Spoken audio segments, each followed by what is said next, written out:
স্বাগতম আজকের আলোচনায়। বিশ্বব্যাপী এখন সবচেয়ে আলোচিত বিষয় হচ্ছে রাফা, অর্থাৎ ইসরায়েল গাজার যে সীমান্ত এলাকা অর্থাৎ রাফা এবং রাফা ক্রসিং নিয়ে সবচেয়ে বেশি এখন আলোচিত হচ্ছে এবং এটা নিয়ে এখন বিশ্ব দৃষ্টি এদিকেই আছে। এই রাফা এবং রাফা ক্রসিং কি সে বিষয়টা নিয়ে আমরা আলোচনা করব এবং রাফার আসলে গুরুত্বটা কোথায়। রাফা হলো গাজা উপত্যকার সবচেয়ে দক্ষিণে 55 বর্গ কিলোমিটার আয়তনের একটি শহর এবং রাফা ক্রসিং হলো মিশর আর গাজা ভূখণ্ডের মধ্যে একমাত্র সীমান্ত পারাপারের পথ, যেটা মিশরের সিনাই মরুভূমির ঘেঁষে অবস্থিত আছে। গাজা উপত্যকাটি দৈর্ঘ্য 41 কিলোমিটার, প্রস্থে কোথাও 6 আবার কোথাও 12 কিলোমিটার। এখানে প্রায় 23 লক্ষ মানুষ বাস করে। উপত্যকার উত্তর এবং পূর্ব দিকে ইসরায়েল, পশ্চিমে ভূমধ্যসাগর আর দক্ষিণে মিশর। গাজার আকাশসীমা এবং এর সমুদ্র উপকূল নিয়ন্ত্রণ করে ইসরায়েল। অন্যদিকে মিশরীয় কর্তৃপক্ষ রাফা ক্রসিং দিয়ে গাজাবাসীর চলাচল নিয়ন্ত্রণ করে। রাফার ক্রসিং ছাড়াও স্থলপথে গাজার আরো দুটি ক্রসিং রয়েছে। একটি হলো রাফা ক্রসিং থেকে কিছুটা পূর্ব এগিয়ে গেলে ইসরায়েলের সাথে সীমান্ত পথ কেরেম শালম ক্রসিং। আরেকটি ক্রসিং হলো একদম উত্তরে বেয়ুত হনন বা ইরেস ক্রসিং। এই বাইরে গাজার সাথে ইসরায়েলের আরো 4টি ক্রসিং থাকলেও 15 থেকে অর্থাৎ 10 থেকে 15 বছর ধরে এইগুলো বন্ধ আছে। হামাস এবং ইসরায়েলের হামলা চালানোর সময় ইসরায়েলের সাথে গাজা দুটি ক্রসিং বন্ধ করে দেয়, খোলা থাকে শুধু এই রাফা ক্রসিং। উপকূল ইসরায়েলের নিয়ন্ত্রণে থাকা সমুদ্রপথে এই অঞ্চল ছেড়ে বেরিয়ে যাওয়া সম্ভব না। গাজার বিমানবন্দর 2011 সালেই এটা ধ্বংস করে দিয়েছে। এমন অবস্থায় রাফা ক্রসিং হয়ে উঠেছিল যুদ্ধ বিধ্বস্ত গাজাবাসীর জন্য একটি উত্তম পথ এবং গাজা ছেড়ে যাওয়া এবং মানবিক সহায়তা পৌঁছানোর একমাত্র স্থলপথ। এই জন্য একে গাজার লাইফলাইনও বলা হয়ে থাকে। এখান থেকে পথের নিয়ন্ত্রণ করে তুলে নিয়েছে ইসরায়েল। 6 মে হামাস এবং মিশর আর কাতারের মধ্যস্থ একটা যুদ্ধবিরতি চুক্তি মেনে নিলেও ইসরায়েলি প্রধানমন্ত্রীর কার্যালয় এতে আসলে কোনো অনুমতি দেয়নি, বরং রাফাতে অভিযান চালানোর কথাই তারা বলছেন।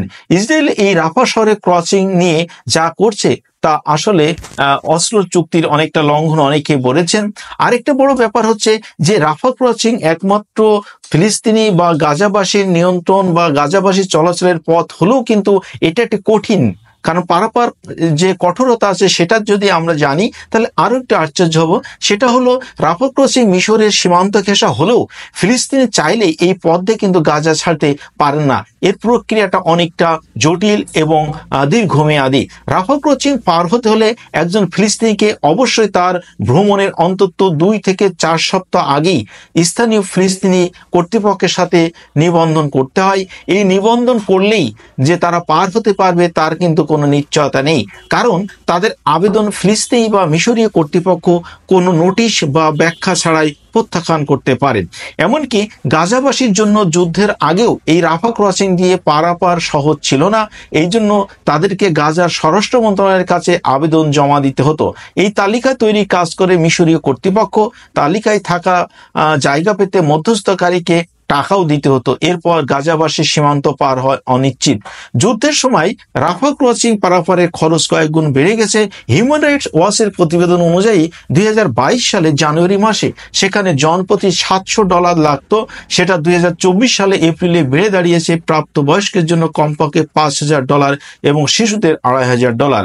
আবার কেউ কেউ বলছে জনপ্রতি এখানে সীমান্ত পাড়ি দেওয়ার খরচ $15000 পর্যন্ত নেওয়া হচ্ছে। রাফা সম্পর্কে আমাদের আসলে আর কি জানা আছে? রাফা হলো বিশ্বের প্রাচীন শহরগুলো কিন্তু একটি, যার প্রতিষ্ঠাতা হয়েছিল 5000 বছর আগে। তবে আধুনিক যুগে এর পরিচিতি হয়েছে গণমাধ্যম বা বিভিন্ন গণমাধ্যমের মাধ্যম দিয়ে কিন্তু বিশ্বে পরিচিতি লাভ করেছে। রাফার বেশিরভাগ বাসিন্দাদের মতে এই শহরে এসেছেন খান ইউনিস শহর থেকে, যা গাজার আরেক প্রান্ত। 1948 সালে নাকাবার পর ফিলিস্তিনের বিভিন্ন গ্রাম থেকে বিতাড়িত হয়ে হাজার হাজার মানুষ কিন্তু এই রাফাতে বসবাস করে। গত কয়েক মাস যাবৎ 15 লাখের বেশি ফিলিস্তিনি রাফাতে আশ্রয় নিয়েছে, যাদের বেশিরভাগই যুদ্ধ থেকে বাঁচতে এখানে আশ্রয় গ্রহণ করেছে। এখানে বর্তমান পরিস্থিতিটা যদি আরেকটু আমরা জানতে চাই, তাহলে দেখা যাচ্ছে যে এই জায়গায় নিরাপদ আশ্রয়ের জন্য ফিলিস্তিনিরা চলে আসলেও এখন রাফাতে আক্রমণ করা, রাফাতে অভিযান চালানো ইসরায়েলি বাহিনী এখন সবচেয়ে সোচ্চার হয়ে আছে এবং প্রতিদিনই সেখানে আক্রমণ চালানো হচ্ছে এবং সেখানে মানুষ অর্থাৎ গাজাবাসী প্রতিনিয়তকে হত্যা করা হচ্ছে এই সীমান্ত, এই অঞ্চলটির মধ্য দিয়ে। কারণ রাফাতে আশ্রয় নিয়ে যে ফিলিস্তিনি শহরটি তারা ছেড়ে যেতে মরিয়া হচ্ছে। বেশিরভাগই মধ্যে গাজার দেল ইল বালা শহরের দিকে পা বাড়িয়েছে। ইসরায়েলি বাহিনী সম্প্রতি এক ভিডিও ফুটেজে দেখা যাচ্ছে যে রাফার ফিলিস্তিনি অংশে ইসরায়েলি ট্যাঙ্ক প্রবেশ করছে। এছাড়া আকাশপথে বোমাবর্ষণ প্রতিনিয়তই চলছে। সেই সাথে রাফার ক্রসিং এবং দুই পাশে বিস্তৃত 3 কিলোমিটার এলাকা, যা ফিলাডেলফিয়া করিডোর নামে পরিচিত, সেটা সম্পূর্ণ নিয়ন্ত্রণ নিয়েছে এই ইসরায়েলি বাহিনী। উদ্দেশ্য হলো যুদ্ধে জর্জরিত গাজাবাসী যাতে এই সীমান্ত পাড়ি না দিতে পারে এবং রাফা সীমান্ত দিয়ে কোনো সাহায্য যেন প্রবেশ করতে না পারে।